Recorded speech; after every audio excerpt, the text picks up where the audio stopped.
Good morning. I just did a range test last week that had pretty good results in warm weather. And then, of course, I just changed tires.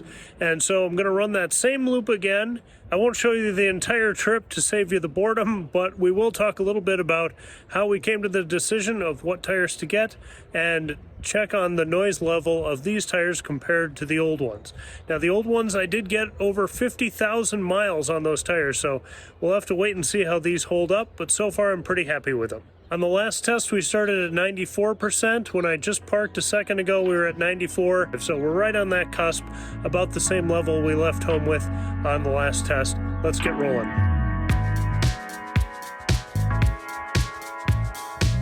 So a couple reasons for picking today. One, I had some errands to run that were along this route.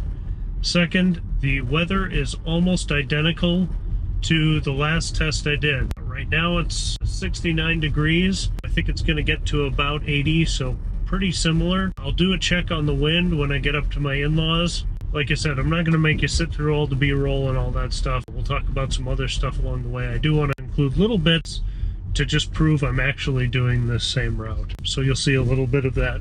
And we are using FSD. This new version has been pretty good for me. Still cuts into some bypass lanes or inappropriate turn lanes every now and again, but that's a easy correction. It's just doing it a little more than I'd like in the newest software. One of the first things I noticed when we got these new tires on last week is the volume in the cabin is way down. These tires are so much quieter.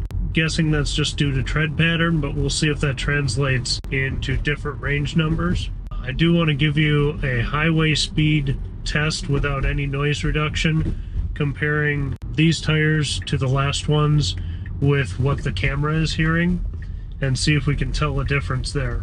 We're just about to get on the bridge between Burnsville and Bloomington. I think I've got some footage from another clip on this same stretch of road, so I'll try to play that in comparison, and you can hear if the cameras are picking up the same amount or if there seems to be any difference in what the camera's hearing.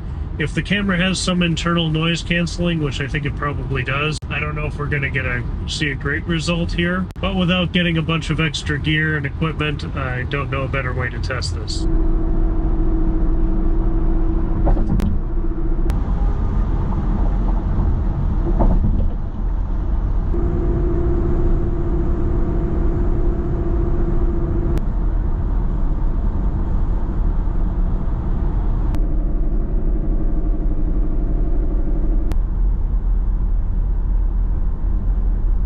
Hopefully you're hearing an improvement. Like I said, it's definitely quieter on my end as the person in the vehicle.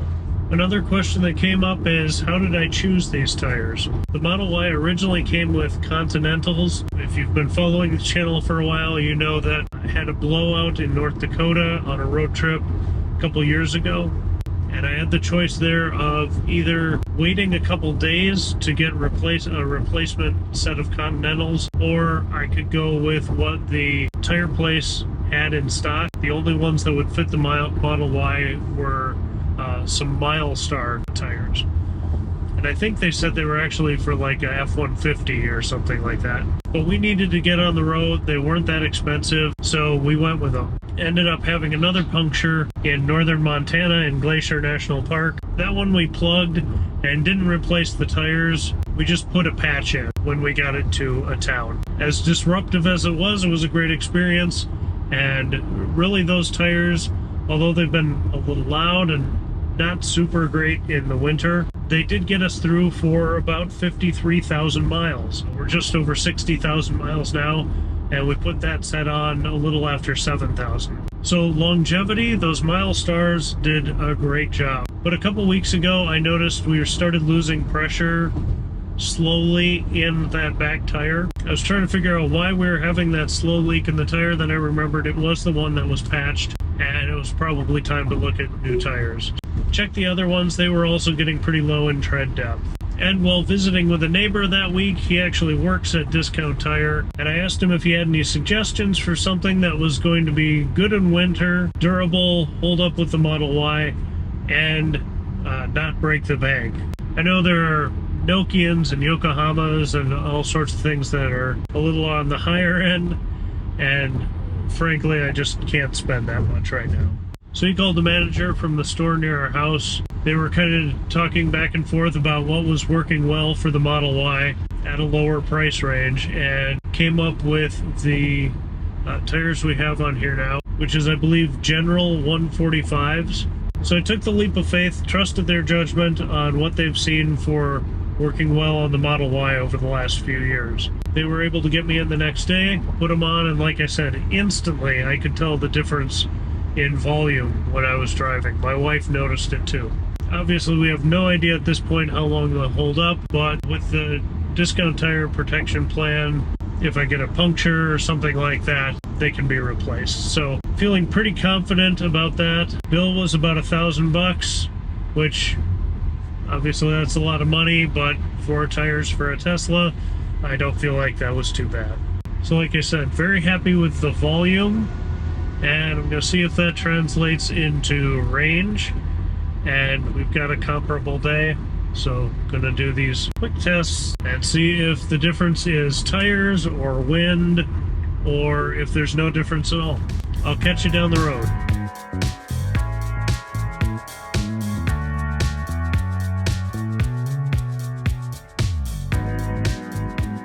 Alright, first stop at my in-laws here, 35 miles. Average energy was 229 watt-hours per mile, pretty fantastic.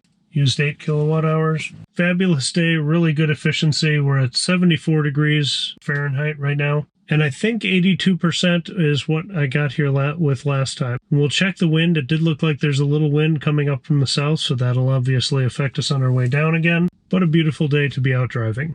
Just checked the Windy app at a stoplight, and it looks like it's 9-mile-an-hour winds. Pretty consistent, just breezy, not gusty, but consistent 9-mile-an-hour winds coming up from the south here. Looks like when I get to southern Minnesota, that's going to up to about 11-mile-an-hour winds. At least that's where it's sitting right now. We'll check it again when we get down there. But next stop is the Bloomington Supercharger at a Target. Not going to go in, not going to charge, because we definitely don't need it today, being pretty efficient. But I want to get that data point so we're consistent there.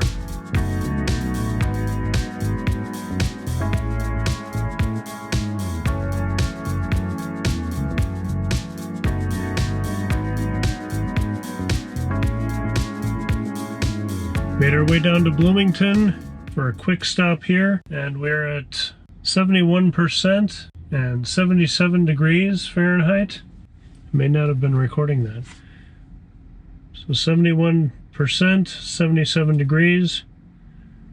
This trip was 28 miles, 247 watt-hours per mile. The whole trip so far, 62 miles, 237 watt-hours per mile. And we may be running a bit behind the last test. So maybe these tires are just a little, I guess they've got more grip, so that might be causing part of it. Next stop is home. Cool to see a BMW getting charged up here, and a variety of Teslas, old and new. It is fun to see the new superchargers be used.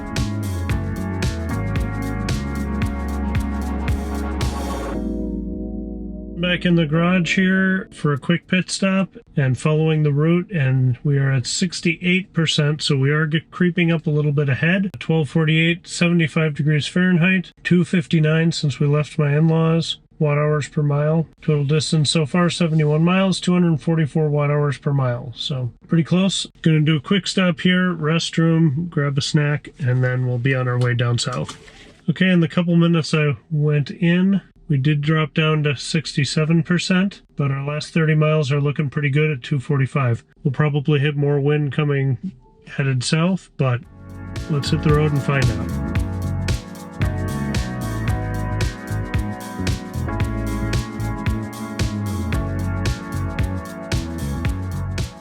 We're cruising along southern Minnesota now.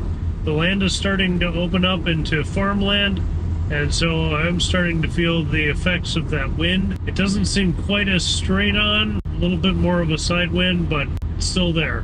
I wanted to take a couple minutes to talk about FSD. This isn't really an FSD video, but I'm on the first build where highway and city streets are all together, and really it was pretty rough my first couple days, and then it seems like it's slowly been improving in the background. Occasionally, I'll still get the turnout where it wants to get into a turn lane it shouldn't, or a bypass lane. But today actually was the first time leaving my in-laws that it started getting into a bypass lane because there was a car stopped waiting to turn in front of us. As the car proceeded in through that turn, it stopped trying to get into the bypass lane and corrected back to the main route. So that was perfect, appropriate behavior. The first time I've seen that. So that was good. And then on the interstates in the city, there were a handful of pretty complex maneuvers, lane changes, other traffic merging. I did have to take it out a couple times just as courtesy, just kind of having a human intuition of what the person trying to merge or trying to exit was trying to do. But for the most part, it did really incredibly well, and like I said, some lane changes that were pretty complex, it handled very well. And I'm paying attention and making sure if it's starting to do something I don't like, I just clutch the wheel a little tighter and take it out and make a correction before engaging it again. But there's always those headlines and the debate of, is this system safe? Is it going to run off the road and kill everybody in its path and the driver, and it just wants to murder us all? That's obviously not the case.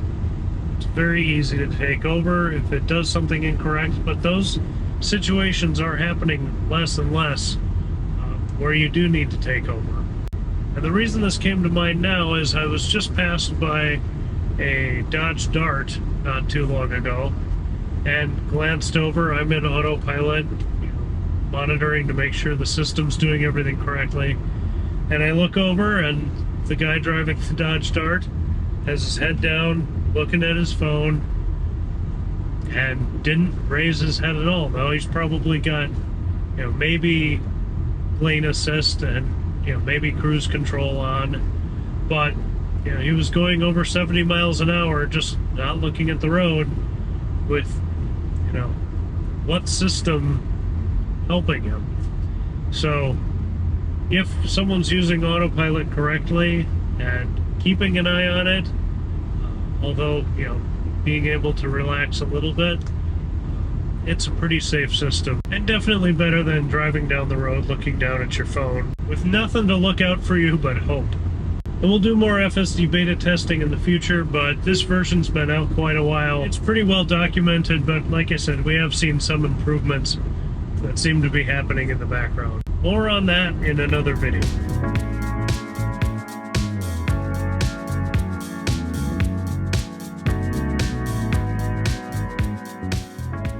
Down near Ottawa for this check-in, we're at 45%, it's 151, 77 degrees Fahrenheit.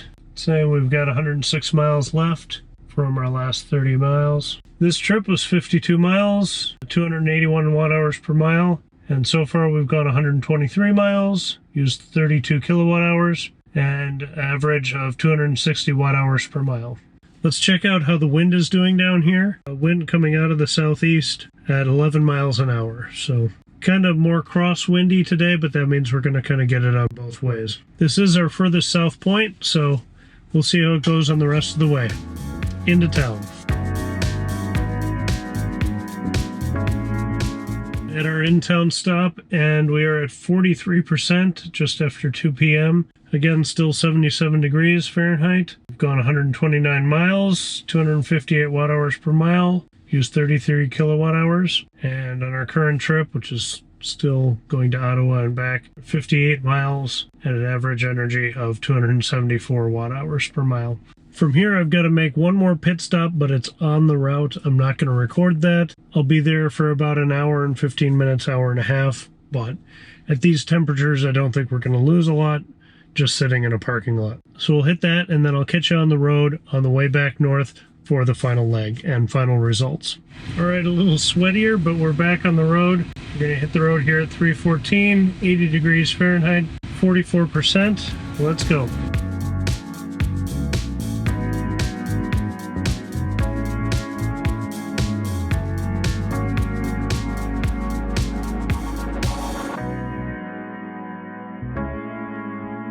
Home at 405 with 24%. So 3% more, I believe, from our last trip. We're at 80 degrees Fahrenheit. A second ago it said 81, so right in that same neighborhood as we were with the last test. So our total trip, 175 miles, 46 kilowatt hours used, 262 watt hours per mile. That last stretch was 45 miles and an average energy of 278 watt hours per mile.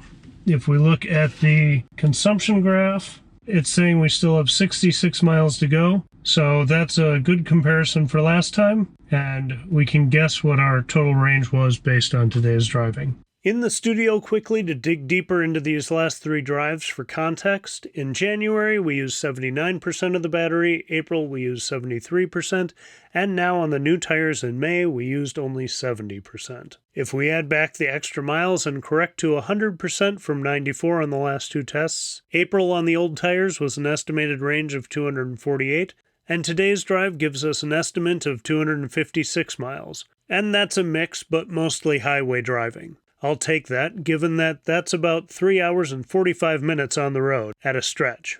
And one quick sidebar, last week Larry pointed out that watt hours per mile was a bit confusing for non-Tesla drivers. Frankly, I'm right there with him when it comes to miles per kilowatt hour. But I wanted to include the conversion so we're all on the same page. Hopefully those callouts have been helpful. And although the conversion is pretty simple math, when I'm editing I don't want to stop for math. So I found this simple conversion site, and I wanted to share it. There's a link in the description below. Wind was a little less today. That might make the difference. With pretty similar days having 3% difference, I gotta imagine that these tires are pretty close to what the other tires were. Now maybe they are more efficient because those were more bald and these have more tread. Maybe them getting the same result is actually really good. But we'll see how these last and play out over time. Will they last 50,000 miles like the last ones did? We'll have to wait and see. But thanks for watching, have a great day, and I'll catch you in the next one. Bye.